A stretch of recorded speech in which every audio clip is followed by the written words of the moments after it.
acontecendo isso com você?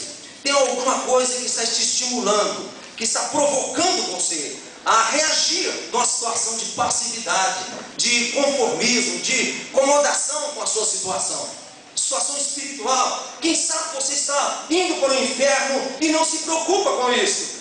Você está numa crise de condenação eterna e não está tranquilo, indo para a morte sem estar com a vida salva ainda. Quem sabe a sua espiritualidade está caindo, está num tempo de passividade e não é um cristão ativo mais, não tem mais funções na igreja, parou com tudo e você está tranquilo nessa situação. Terá que acontecer algo, terá que acontecer alguma coisa que possa funcionar como um agente, que vai estimular, que vai iniciar uma reação na sua vida, como foi o caso de Penina. Por isso que é muito importante as peninas em nossa vida. Alguém disse que até está orando. Eu vi um pregador dizendo: eu estou orando para você, para que Deus ponha peninas na sua vida, para que você saia da situação de conformismo, de passividade. Bom, eu quero dizer, talvez mesmo sem a gente orar para isso, elas sempre estarão ali, as peninas, e sempre Deus estará convertendo essas irritações de peninas, seja em que nível for, para que nós tomamos uma posição e não ficamos assim aceitando as coisas. Então que Deus te ajude e nos ajude a ter essa posição na nossa vida, né? E nós devemos tomar atitude sim, diante das peninas, diante das rivalidades, diante dos desafios, diante dessas coisas, mas atitudes certas, fazendo coisas certas no tempo da crise. Esse é um tempo de muita perturbação. E nós precisamos ter cuidado, senão a influência, aquelas coisas podem nos levar a tomar atitudes erradas. Mas Ana, ela tomou a atitude certa diante da rivalidade, daquele estímulo, daquela questão de Penina, ela tomou a atitude certa. Atitude como de oração, não é? Nesse tempo de crise é um tempo de oração, é um tempo de pararmos para ouvir conselhos de pessoas sábias, maduras e inteligentes. É um tempo de nós receber orações dos outros, como Ana recebeu uma bênção profetizada pelo seu líder espiritual. É um tempo que nós devemos jejuar. A Bíblia diz que haverá tempo que teremos que jejuar. Então esses tempos de crise é um tempo para nós jejuarmos. É um tempo para nós termos alguma atitude correta em face às orientações da palavra de Deus. Ana também fez mais alguma coisa. Ana, além de orar, além de receber a bênção do sacerdote, Ana também fez um voto a Deus. Nós precisamos tomar atitudes como a de Ana, fazer alguma coisa correta, certa, que nos tira dessa situação de crise. E outra coisa, para encerrarmos esse ponto da crise, de vencer no tempo da crise, é aprender que a causa principal da crise, muitas das vezes não é aqueles fatores, não são fatores externos. A causa que a gente gosta de acusar, a minha crise é a culpa do fulano, é a culpa da mãe, é a culpa do pai, é a culpa da sociedade, é a culpa disso, daquilo. E gostamos de julgar as pessoas e culpar os outros por causa da nossa crise. Mas devemos entender que os problemas que estão relacionados conosco têm duas causas principais. A primeira é Deus e a segunda, nós mesmos. No tempo da crise há uma soberania de Deus que está trabalhando conosco. Deus quer algo, Deus precisa de algo, Deus tem necessidades, Deus tem um plano nessa terra e Ele está usando a nossa vida. Os acontecimentos que estão passando conosco, não é para também resolver os problemas e ficarmos confortáveis. Não pensa você que Deus vai trabalhar em seu favor para trazer paz, para trazer libertação, para trazer saúde, para trazer prosperidade e você ficar com a sua vida normal, a sua vida tranquila.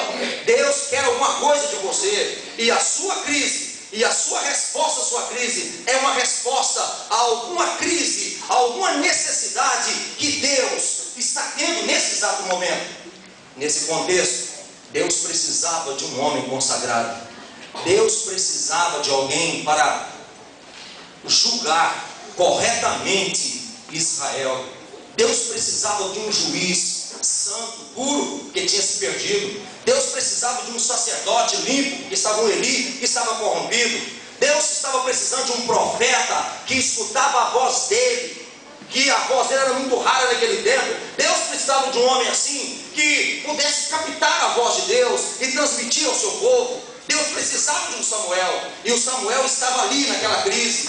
E a resposta para Deus era resposta para Ana, resposta para Penina, resposta para todo o problema. Era Ana tomar a atitude de gerar a palavra de Deus, de gerar a vontade de Deus, de gerar os propósitos de Deus na sua vida. E quando nós começamos a gerar a palavra de Deus, a vontade de Deus de obedecê-lo, a nossa crise vai automaticamente acabando e a vontade do Senhor vai se realizando, e consequentemente, quando o reino de Deus está acontecendo em nós, as nossas necessidades vão sendo supridas tranquilamente, vamos tomando uma vida assim de bênção e alegria. Ana resolveu o seu problema, ela então trouxe para Deus um filho. Deus utilizou aquele filho para fazer uma grande obra, e Deus lhe deu mais 5 filhos. Veja bem, quando você serve a Deus com a sua vida, com tudo que você tem, com todo o seu potencial humano, recursos naturais, espirituais, Deus então começa a te abençoar mesmo. Então esse tempo de crise é desse jeito que nós resolvemos. A solução dele está em você. Se é uma crise na vida conjugal, se é uma crise profissional, em qualquer área que a coisa só está complicando, comece a olhar para você. Não adianta ficar disputando com meninas. Não adianta levantar contra pessoas, não adianta levantar contra autoridade alguma, nem contra Eli, nem contra fulano, nem contra Beltrano. O negócio é você, é eu, é nós nos colocarmos diante de Deus e resolvermos com Ele os problemas que está acontecendo com a gente e através de nós também. Que o Senhor nos ajude.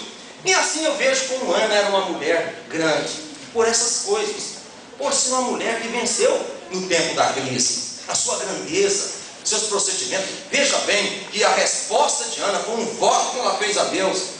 E agora eu vejo a grandeza de Ana também na sua oração. Que grande oração que essa mulher fez. Vocês já pensaram? Vocês já pararam para pensar na grandeza da oração de Ana?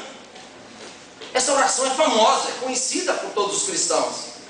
Como essa mulher fez uma oração correta? Porque não basta só orarmos. A oração existe porque ela tem resposta. Não adianta ficar conformados em apenas orar. Nós temos que ter a resposta da oração. Temos que fazer como Elias, enquanto oramos, olhando e vendo o sinal da resposta da nossa oração. Não podemos conformar, estou satisfeito, fiz 15 minutos de oração, estou muito feliz porque eu consegui orar. Mas não, a oração não existe para a gente só falar com Deus. A oração existe para ouvir Deus, é para entendê-lo, é para agir como Ele age, é para ter resultados eficazes, produtivos, reais, tangíveis, concretos. É para isso que existe oração. É para que as coisas possam estar no normal, na maneira mais correta da vontade divina. Porque quando falta a oração, quando falta o seu poder, você pode ver que o adversário, então, ele faz tudo o que ele quer. Mas quando tem alguém orando, eu tirei essa lição naquela história de Tiago e Pedro. Tiago foi cortado, foi tirado a sua cabeça por meio da espada, enquanto Pedro estava lá para também morrer. A igreja orou e o poder da oração não deixou Pedro morrer. Mas Tiago não teve a mesma eficácia da oração, não teve oração como teve para Pedro, e ele morreu. E quando nós não oramos, não há poder. E quando não tem poder o adversário, então tem o seu poder ali. Mas quando oramos, as coisas funcionam. Como diz sempre a dona Adélia: muita oração, muito poder. Pouca oração, pouco poder. Nenhuma oração, nenhum poder. Então a Ana, ela orou corretamente, irmãos. E há uma preocupação nisso, as pessoas não oram corretamente. Não adianta nós orarmos apenas, temos que fazer a oração que funciona, que dá certo. E ela orou. A oração, ela tem 3 coisas básicas que eu considero. Primeiro, a petição. Segundo, a súplica. E em terceiro, ações de graça, diz a Bíblia. Então, quando nós cumprimos esses 3 critérios assim da oração, primeiro pedimos. Ana não só pedia um filho a Deus, mas ela entrou em súplica. E a súplica funciona exatamente como um trabalho de parto. É trazer a luz. Na hora do parto, a mulher entra em dores de parto. E nessa hora, é uma hora de intensidade.